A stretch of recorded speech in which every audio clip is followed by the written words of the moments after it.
Welcome to the Federal Update by RMCC for the month of March 2022. As you may notice that this is a little bit different this month and it will be like this going forward.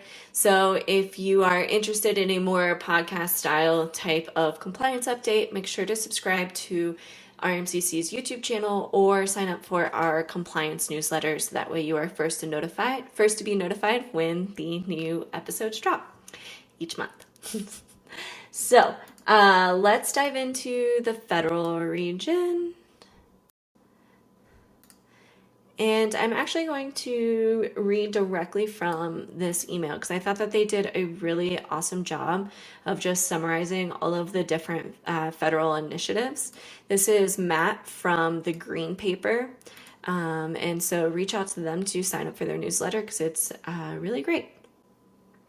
So here are some updates or just some summaries or snapshots of like the different federal legalization initiatives and things that are happening. So the MORE Act.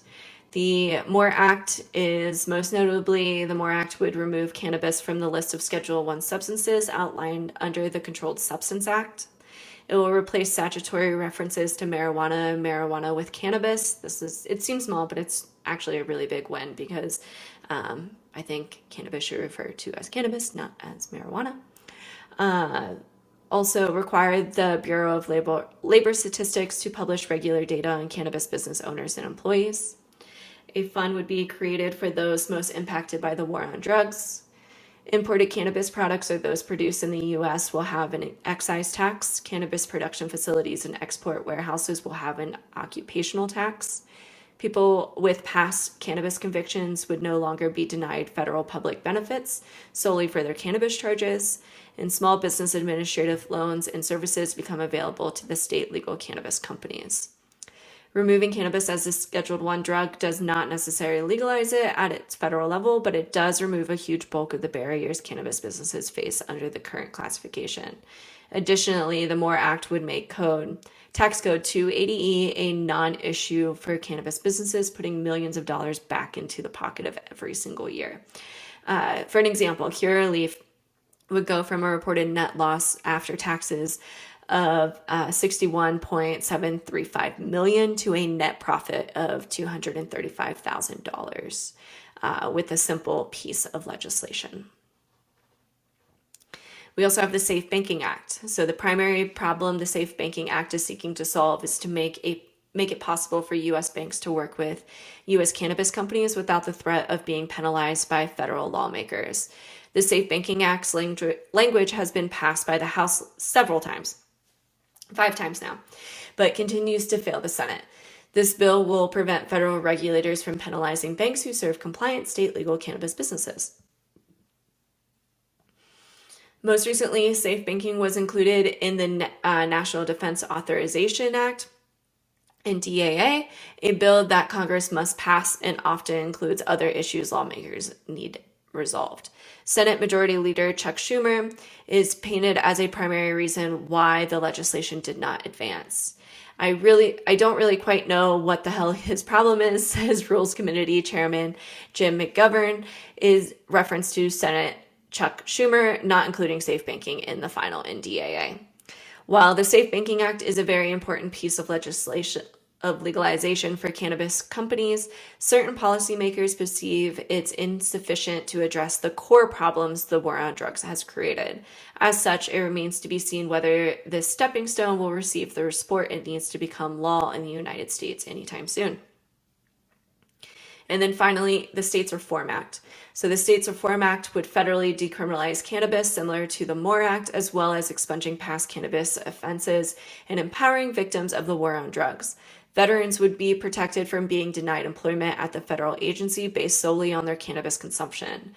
Unlike the MORE Act, this legislation would create a pathway for interstate commerce within the United States, which is strictly prohibited right now, and purchases would include a 3% federal excise tax.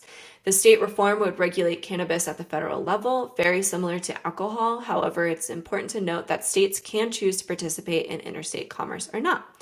The Alcohol and Tobacco Tax and Trade Bureau, TTB, is currently identified as the primary regulatory body for cannabis under the State Reform Act, taking on the responsibility of tracking cannabis inventory through a seed-to-sale tracking system similar to state regulatory programs, which I find really interesting because I've talked to a ton of technology solutions. I help them out with their metric integrations, and some of them think that like there's not going to be a federal track and trace for some reason.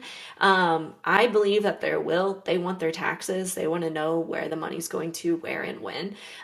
So I personally see that there will be a federal track and trace in some form or another.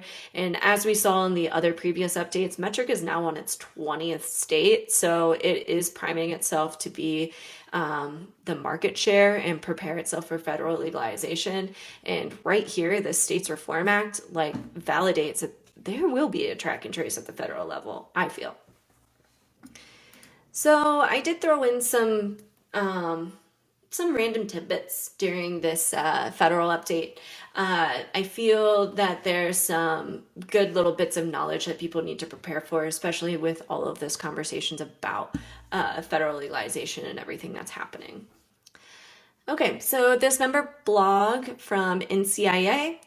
FDA cites multiple violations of selling CBD as supplement, food, cosmetics, or animal food ingredients. So listen up.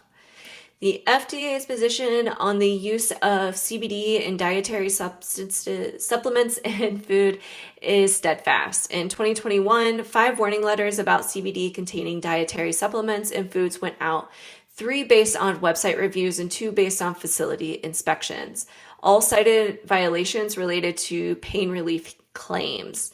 The products are therefore unapproved new drugs. 2 warning letters emphasize the FDA's position that the CBD does not meet the definition of a dietary supplement, from which it is excluded due to the authorization for investigation as a new drug.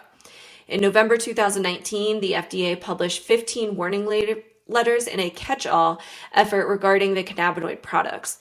The products range from articles sold as dietary supplements, conventional foods, cosmetics, and animal food.